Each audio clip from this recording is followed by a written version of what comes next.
Assalamualaikum warahmatullahi wabarakatuh. Sahabat yang dirahmati Allah. Pernahkah Anda bertanya dalam kesunyian, siapakah diri Anda sebenarnya? Apakah hanya tubuh yang terlihat? Ataukah ada sesuatu yang jauh lebih halus, lebih misterius, yang disebut sebagai ruh? Ruh yang selama ini bernafas dalam diam, menjadi saksi perjalanan hidup, dan akan menentukan arah setelah kematian. Al-Quran dan Tasawuf membuka tabir sedikit demi sedikit tentang rahasia ini. Tetapi pertanyaannya, apakah kita siap menyelam lebih dalam, menyingkap makna tersembunyi, dan menemukan siapa kita di hadapan Allah? Sebelum kita melangkah, coba tuliskan di kolom komentar. Menurut Anda, apa sebenarnya ruh itu? Apakah sekadar energi kehidupan, ataukah cahaya ilahi yang tertanam di dalam diri? Saya ingin membaca jawaban Anda, karena setiap pemikiran bisa menjadi pintu bagi refleksi kita bersama. Mari kita mulai perjalanan batin ini. Perjalanan menyingkap ilmu ruh dalam Al-Quran dan Tasawuf. Bab 1. Pintu Rahasia Ruh.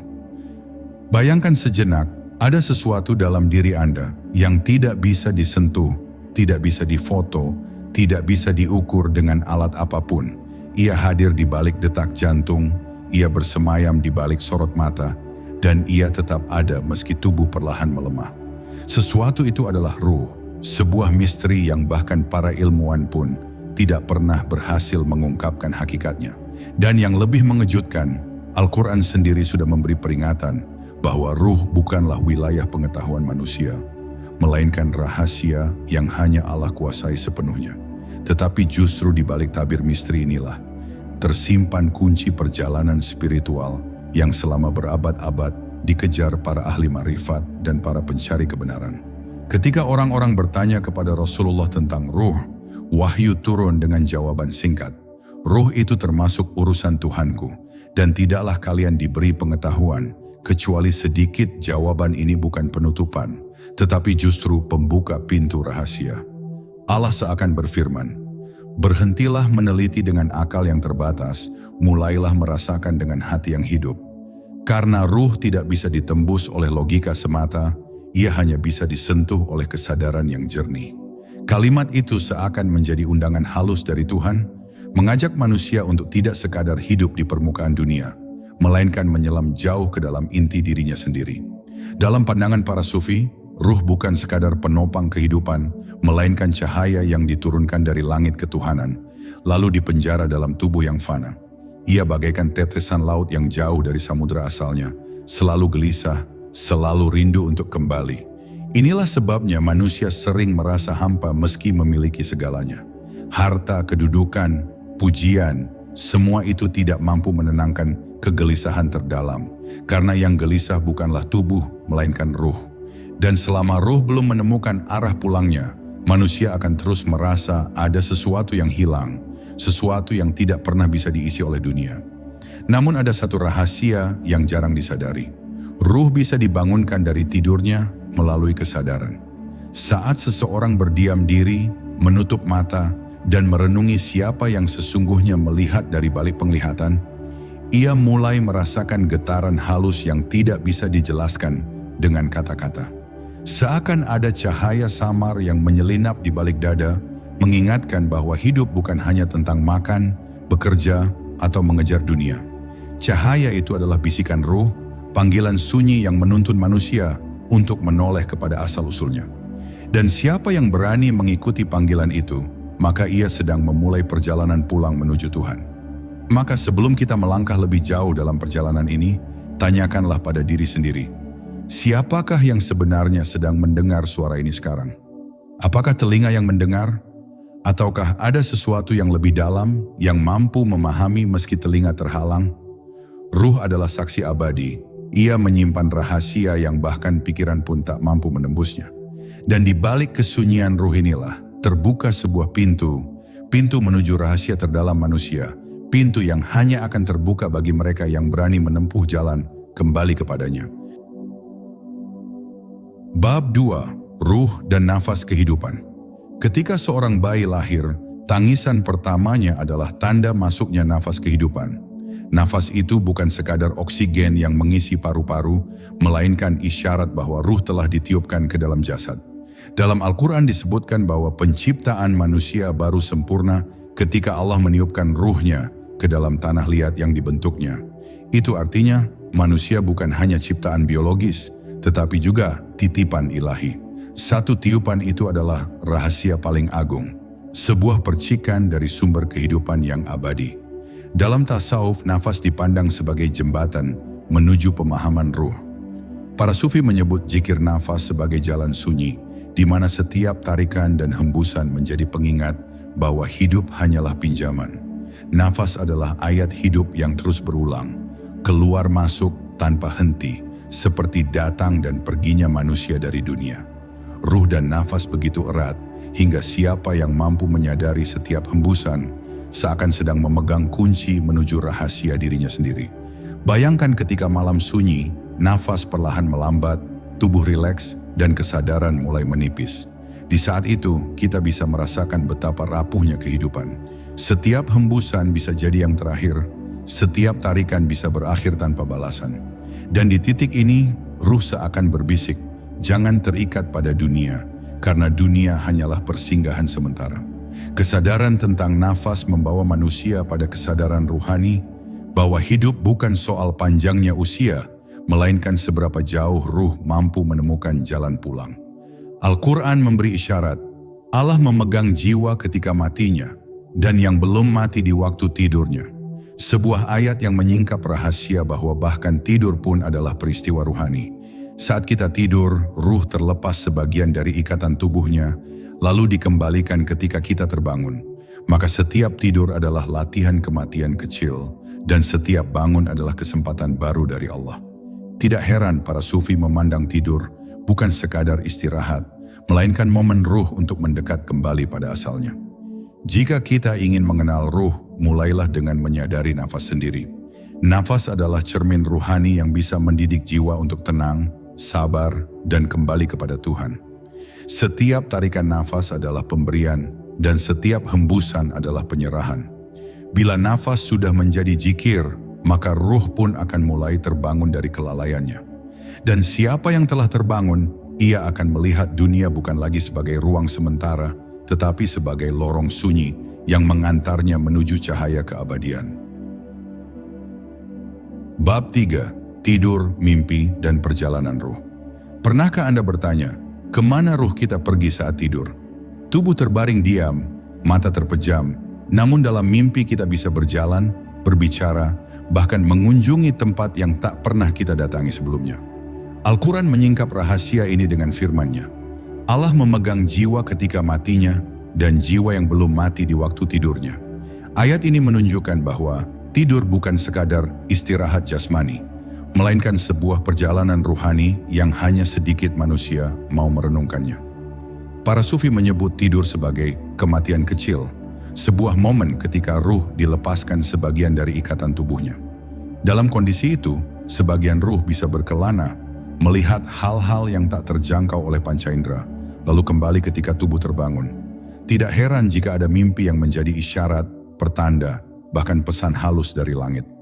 Mimpi bukan sekadar bunga tidur, tetapi kadang merupakan cermin ruh yang sedang menyingkapkan sebagian rahasianya kepada kita. Namun tidak semua orang mampu menangkap makna dari mimpi. Ada mimpi yang lahir dari pikiran bawah sadar, ada pula yang datang sebagai bisikan ilahi. Para ahli tasawuf memandang mimpi sejati sebagai bahasa ruh, tanda bahwa ia ingin berbicara kepada diri kita yang sering lalai. Ruh memberi pesan lewat simbol, bayangan, dan perasaan yang hanya bisa dipahami jika hati bersih.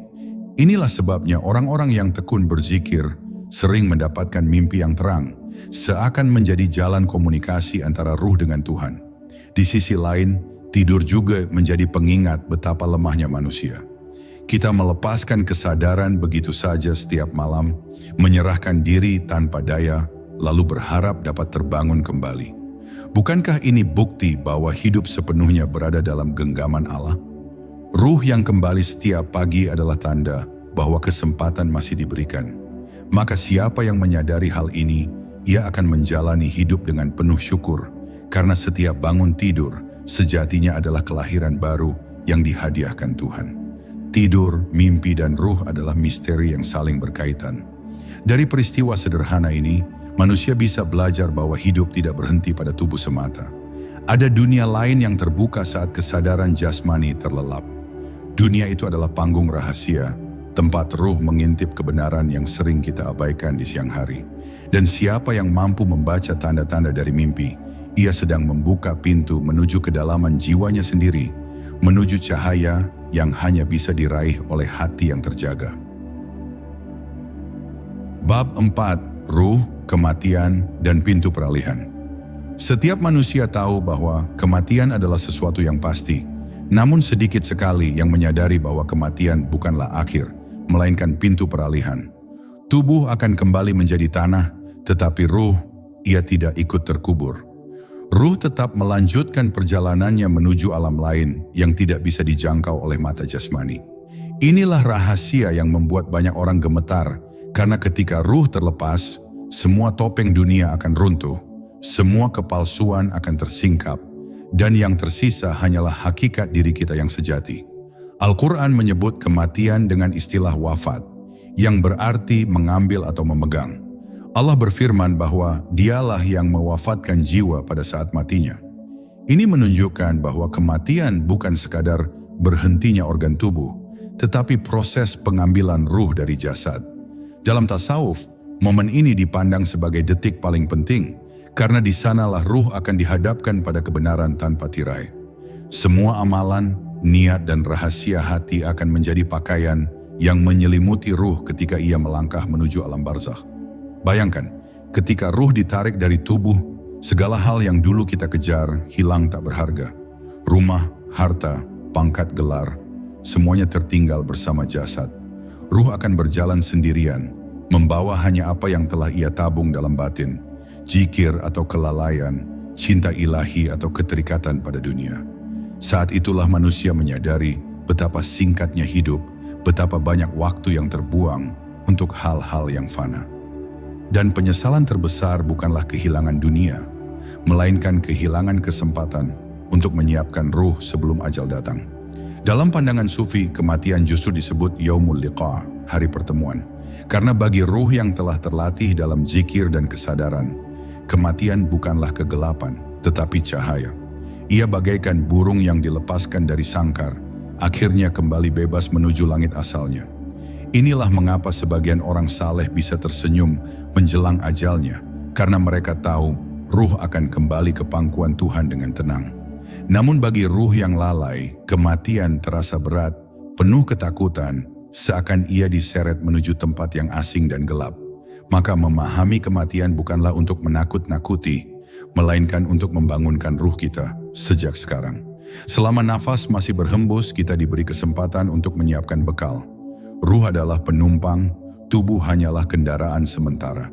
Dan ketika perjalanan berakhir, kendaraan akan ditinggalkan, sementara ruh terus melanjutkan perjalanannya. Pertanyaannya, apakah kita sudah siap atau masih terikat pada dunia yang pasti akan ditinggalkan? Bab 5. Ruh dan cahaya kesadaran. Ada satu rahasia halus yang jarang diperhatikan manusia. Ruh seringkali tidak tertidur, yang tertidur hanyalah kesadaran kita terhadapnya. Sebab itu, banyak orang menjalani hidup hanya dengan tubuh dan pikiran, tanpa pernah benar-benar merasakan ruh yang ada di dalam dirinya. Mereka bekerja, makan, tertawa, marah, bahkan beribadah, tetapi semua hanya di permukaan. Ruh tetap diam, sunyi, menunggu saat ketika manusia mau membuka mata batinnya dan melihat cahaya yang selama ini tersembunyi di balik gelapnya kelalaian. Al-Quran menyebutkan bahwa Allah adalah cahaya langit dan bumi. Dalam tafsir tasawuf, cahaya itu tidak hanya menerangi alam semesta, tetapi juga menerangi ruh manusia. Saat hati bening, ruh akan mampu memantulkan cahaya ilahi seperti cermin. Namun ketika hati kotor oleh hawa nafsu, kesombongan, atau ambisi dunia, ruh menjadi tertutup, cahayanya redup, dan manusia kehilangan arah. Inilah sebabnya orang bisa berjalan di dunia dengan tubuh yang sehat, tetapi sebenarnya tersesat, karena ruhnya tidak lagi mendapatkan cahaya yang menuntun. Para sufi menyebut proses membersihkan diri sebagai tazkiyatun nafs, pembersihan jiwa. Dengan zikir, dengan muhasabah, dengan keikhlasan, manusia perlahan mengikis debu yang menutupi cermin hatinya. Dan ketika cermin itu mulai bening, cahaya ilahi akan memantul, menerangi langkah, dan ruh pun bangkit dari tidurnya. Pada tahap ini, seseorang mulai merasakan kehidupan yang berbeda. Hidup yang tidak lagi dikejar-kejar oleh rasa takut, tidak lagi terikat pada dunia, tetapi dipenuhi ketenangan yang berasal dari kesadaran bahwa dirinya selalu bersama Tuhan. Bayangkan sejenak, jika ruh Anda benar-benar terjaga, Anda tidak hanya akan melihat dunia dengan mata kepala, tetapi juga dengan mata hati. Anda akan menyadari isyarat-isyarat halus dalam setiap peristiwa, merasakan kehadiran Allah di balik setiap kejadian, dan membaca hikmah yang tersembunyi di balik suka dan duka. Kehidupan tidak lagi tampak sebagai serangkaian kebetulan, melainkan sebagai perjalanan yang penuh tanda yang mengantar ruh kembali ke asalnya. Namun untuk mencapai cahaya kesadaran ini, dibutuhkan keberanian untuk masuk ke dalam diri sendiri. Bukan melarikan diri dari dunia, tetapi menembus lapisan-lapisan ego yang menutup hati. Karena sesungguhnya cahaya itu sudah ada sejak awal, hanya saja ia tertutup. Ruh bukanlah sesuatu yang harus dicari di luar, melainkan harus dibangunkan dari dalam. Dan siapapun yang berhasil membangunkan ruhnya, ia akan hidup di dunia dengan wajah yang sama, tetapi dengan jiwa yang benar-benar berbeda, jiwa yang bercahaya karena disentuh langsung oleh nur ilahi. Bab 6. Ruh dan hati sebagai singgasananya. Ruh adalah tiupan ilahi, dan hati adalah singgasananya. Hati bukan sekadar organ yang memompa darah, melainkan pusat kesadaran terdalam, ruang suci yang menjadi tempat ruh bersinar. Dalam Al-Quran disebutkan bahwa hati bisa hidup, bisa mati, bisa tertutup, dan bisa pula diterangi cahaya. Jika hati jernih, ruh akan memancar bagaikan matahari di langit yang cerah. Namun bila hati kotor, ruh seakan terpenjara dalam kabut yang tebal, tak mampu menuntun manusia kepada kebenaran. Para sufi memandang hati sebagai Baitullah, rumah kecil Allah dalam diri manusia. Bukan berarti Allah bersemayam secara fisik di sana, melainkan hati adalah tempat perjumpaan antara ruh dan nur ilahi. Jika rumah itu terjaga, maka ia menjadi tempat turunnya ketenangan, tempat bersemayamnya cinta, dan ruang yang penuh rahmat. Tetapi jika hati dipenuhi nafsu, dengki, kesombongan, maka rumah itu menjadi gelap, dan ruh pun kehilangan jalan pulangnya. Disinilah letak mengapa penyucian hati menjadi inti dari seluruh perjalanan tasawuf. Hati ibarat cermin. Bila cermin berdebu, ia tak bisa memantulkan cahaya. Debu itu adalah dosa, kelalaian, dan cinta dunia yang berlebihan. Maka para salik, para pencari jalan Tuhan, berusaha membersihkan cermin hati dengan zikir. Setiap kali nama Allah disebut, debu itu sedikit demi sedikit terangkat, hingga suatu saat cermin itu kembali bening, dan cahaya ilahi pun memantul dengan sempurna. Ketika hati sudah bercahaya, ruh menjadi tenang, dan jiwa manusia menemukan makna hakiki dari kehidupan. Bayangkan bila hati Anda jernih sepenuhnya. Setiap orang yang Anda lihat bukan lagi sekadar wajah, melainkan ayat-ayat Tuhan yang bergerak. Setiap peristiwa bukan lagi sekadar kebetulan, melainkan pesan tersembunyi. Anda akan menyadari bahwa di balik sakit ada kasih, di balik kehilangan ada petunjuk, di balik kegagalan ada rencana yang lebih besar. Semua itu bisa dibaca bila hati bening, dan ruh yang bersemayam di dalamnya hidup dalam kesadaran. Namun ingatlah, jalan menuju hati yang jernih bukanlah perjalanan singkat. Ia menuntut keberanian untuk melawan diri sendiri, menundukkan ego, dan menolak godaan dunia yang menipu. Tapi justru di sanalah rahasia terbesarnya. Semakin hati dibersihkan, semakin ruh bersinar. Dan ketika ruh sudah bersinar, manusia tak lagi sekadar hidup, tetapi benar-benar hidup dalam arti yang sesungguhnya, hidup yang dipandu oleh cahaya Allah. Bab 7. Ruh dan ilmu laduni. Ada ilmu yang diperoleh melalui membaca buku, mendengar guru, atau meneliti fenomena. Tetapi ada pula ilmu yang tidak pernah diajarkan manusia, melainkan langsung ditanamkan ke dalam hati seorang hamba. Itulah yang disebut ilmu laduni, ilmu yang lahir dari kedekatan ruh dengan sumber kebenaran.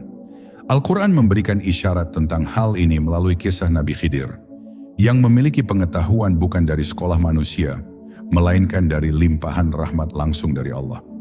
Dan inilah yang membuat para sufi yakin bahwa ketika ruh telah terhubung dengan sang pemilik ilmu, maka pengetahuan sejati akan mengalir tanpa batas. Ruh yang jernih ibarat wadah yang mampu menampung cahaya hikmah.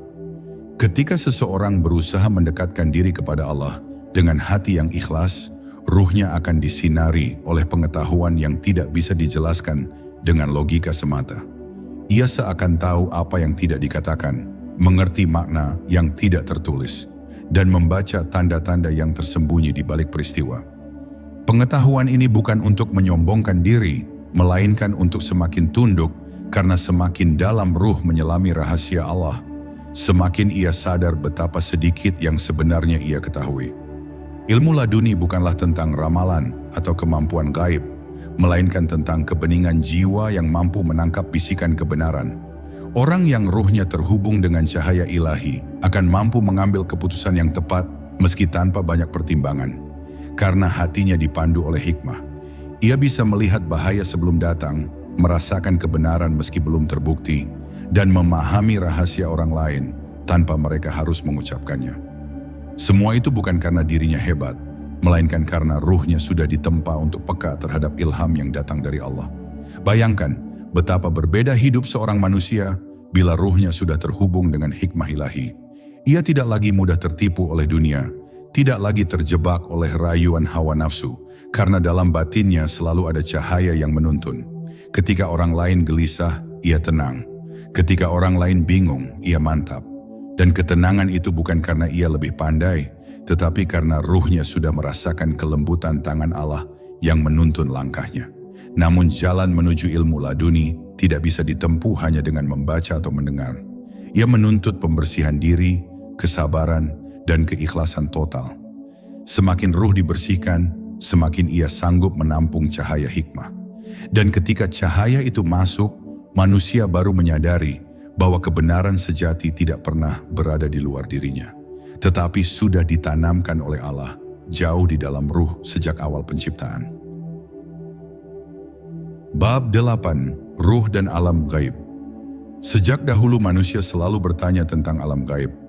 Apakah ia hanya bayangan imajinasi atau sebuah kenyataan yang hadir di balik tabir yang tak mampu ditembus mata? Al-Quran berulang kali menyebut keberadaan alam gaib, alam malaikat, jin, dan segala rahasia yang tak terlihat. Namun di balik itu ada satu pintu yang jarang dibicarakan. Bagaimana ruh manusia sesungguhnya mampu merasakan kehadiran gaib bila ia disucikan dari kegelapan. Ruh yang jernih dapat menangkap gelombang halus, merasakan kehadiran yang tak berbadan, dan membaca tanda-tanda yang tidak kasat mata.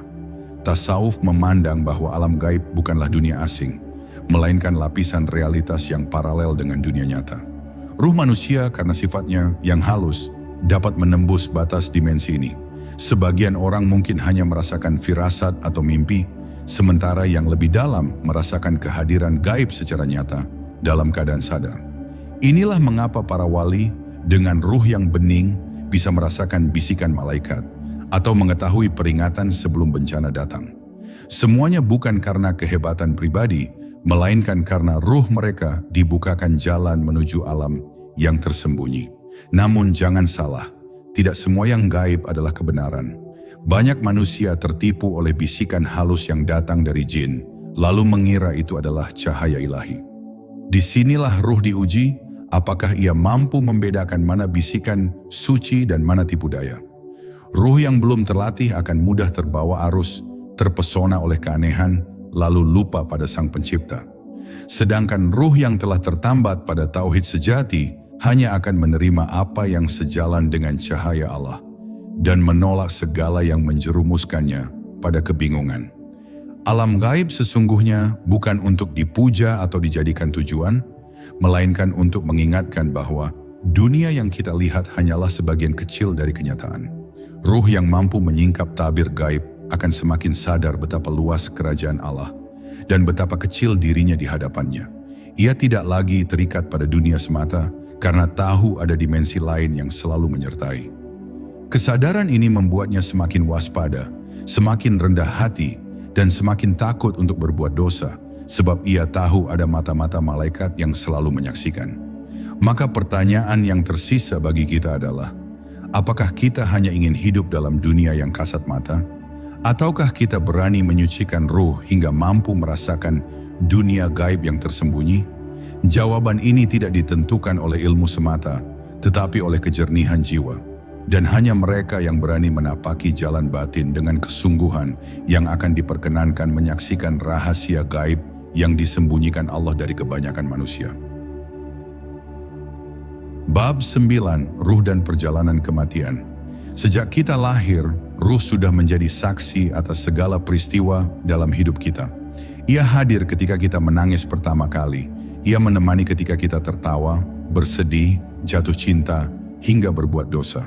Namun yang paling menakutkan sekaligus misterius adalah saat ruh harus meninggalkan jasad. Al-Quran menggambarkan kematian sebagai peristiwa yang penuh rahasia. Ada ruh yang dicabut dengan lembut bagaikan diangkat dari tetesan air, dan ada pula yang ditarik dengan keras, seakan-akan dipaksa keluar dari tubuh yang enggan melepaskannya. Pada momen itulah manusia benar-benar tak berdaya, sebab semua kendali hidupnya berakhir, dan ruh mengambil alih panggung perjalanan.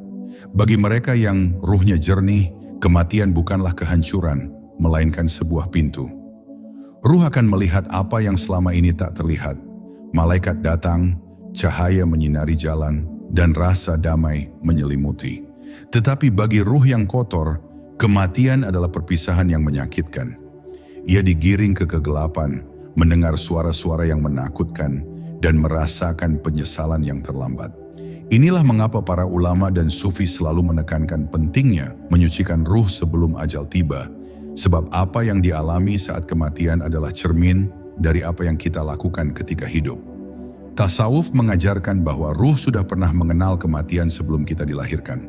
Setiap malam ketika kita tidur, ruh keluar dari jasad sejenak dan kembali saat kita bangun. Itulah latihan kecil yang disiapkan Allah untuk mengingatkan bahwa suatu hari ruh akan pergi dan tidak kembali lagi. Jika kita merenungi tidur, kita akan sadar bahwa hidup hanyalah jeda singkat antara dua kepergian. Dan hanya mereka yang mau mempersiapkan ruhnya dengan zikir, cinta, dan ketaatan yang akan menemukan perjalanan kematian sebagai jalan pulang, bukan jalan bencana.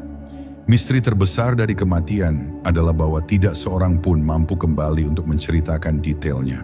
Semua yang kita tahu hanyalah gambaran dari wahyu dan pengalaman para nabi, serta orang-orang yang dipilih. Hal ini justru membuat kematian semakin menakutkan, sekaligus mengundang rasa penasaran. Ruh kita merindukan kepastian, tetapi Allah menyimpan rahasia itu agar manusia tetap rendah hati dan bersungguh-sungguh dalam menyiapkan bekal. Seolah Allah berkata, bersiaplah karena saat itu bisa datang kapan saja dan hanya ruh yang bersih yang akan selamat. Maka tidakkah kita ingin bertanya pada diri sendiri, bagaimana jika malam ini adalah malam terakhir kita? Apakah ruh kita sudah siap menghadapi tabir kematian atau justru masih terikat kuat pada dunia yang fana? Pertanyaan ini seharusnya tidak menakutkan, melainkan membangunkan. Sebab kematian bukanlah akhir, melainkan awal dari perjalanan panjang ruh menuju keabadian. Dan hanya mereka yang mau merenungi rahasia ini yang akan hidup dengan penuh kesadaran, seakan setiap hembusan nafas adalah persiapan menuju pulang. Bab 10, Rahasia Tertinggi Ruh. Sejauh apapun manusia meneliti, ruh tetaplah misteri yang tidak sepenuhnya bisa dijelaskan. Bahkan dalam Al-Quran, ketika orang bertanya tentang ruh, Allah hanya menjawab, ruh itu termasuk urusan Tuhanku, dan tidaklah kalian diberi pengetahuan melainkan sedikit. Jawaban ini seperti sebuah pintu yang hanya dibuka sedikit, agar manusia tahu bahwa ada wilayah yang tidak boleh ditembus oleh logika semata. Ruh adalah rahasia Allah, dan siapapun yang mencoba memenjarakannya dalam teori hanya akan berakhir pada kebingungan. Namun tasawuf tidak berhenti di situ. Para sufi memandang rahasia ruh bukan untuk dijelaskan, tetapi untuk dialami. Ruh bukan untuk diperdebatkan, melainkan untuk disucikan. Semakin seorang hamba menempuh jalan zikir, zuhud, dan cinta ilahi, semakin ruhnya merasakan keintiman dengan Sang Pencipta.